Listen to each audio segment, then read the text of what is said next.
question for everybody in the room. Who was the most powerful man in the history of the world? I want some genuine answers here. Raise your hand, blurt it out, don't care. Just say something, please. Hitler.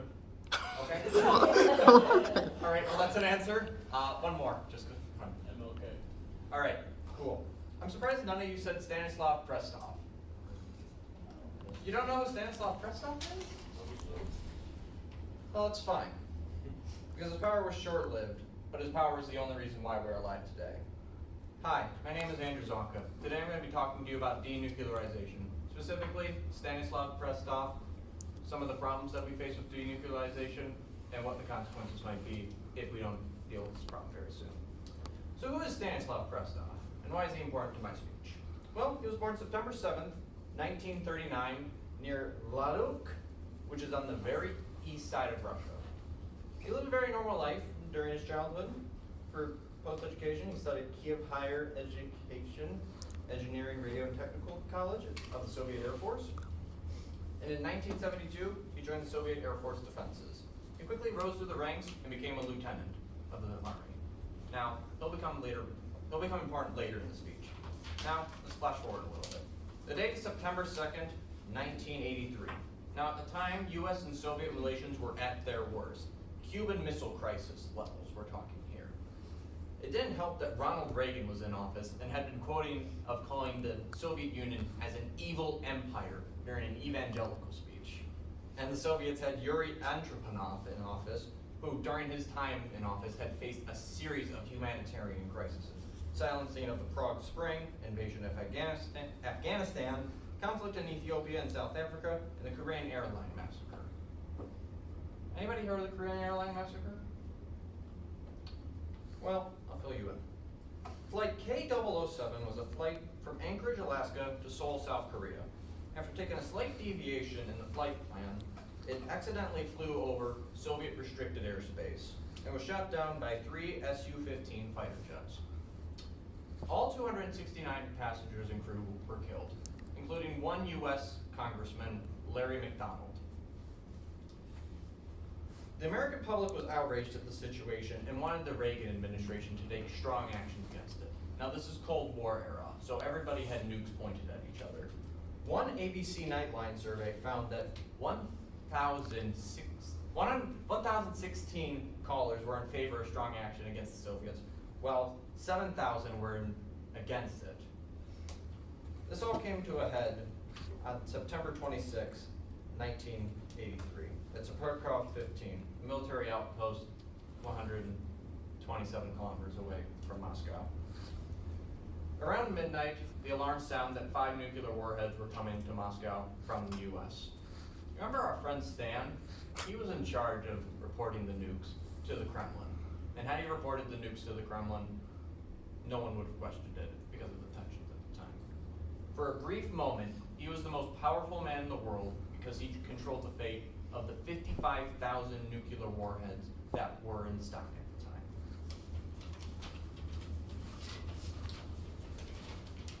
time. Kanye once said, "No one man should have all that power, and nobody should." So how do we fix this problem of somebody having rebel access to death and destruction? Easy, we just dismantle the nukes. However, this isn't as easy as said and done. According to the International Commission on Nuclear Non-Proliferation and Disarmament, it would cost about $40 billion just to dismantle the nukes made from 1945 to 1990. It seems like the most effective thing to do, seeing as everybody looks up to America as a role model country nowadays. And it's not impossible to believe that a lot of countries would also follow suit.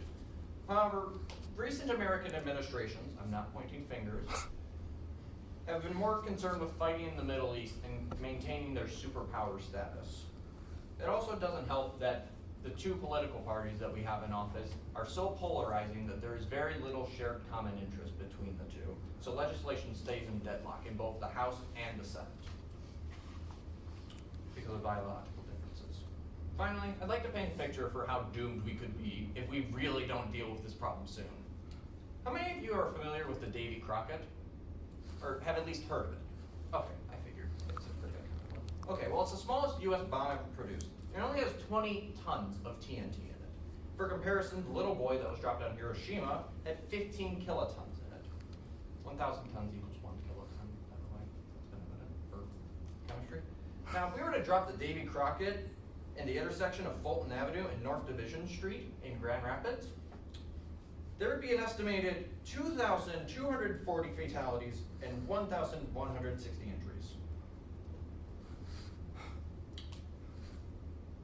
And that's just the smallest bomb I found on the setting. Think of like a test hard bomb or something. This is really scary stuff. No one should have that power to just cull that many lives in one single action.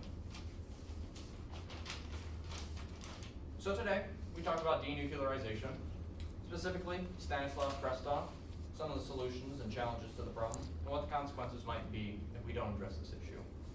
After this speech, I'd like to ask you to go to change.org and sign a petition that supports denuclearization of any kind. Though it might not be much, you have nothing to lose.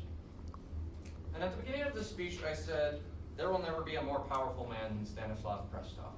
I'd like to change that now that the speech is over. I hope that there will never be a more powerful man than Stanislav Krestov. Because I don't expect them to show the same mercy that Stan did to us in the future. Thank you. Thanks, Andrew.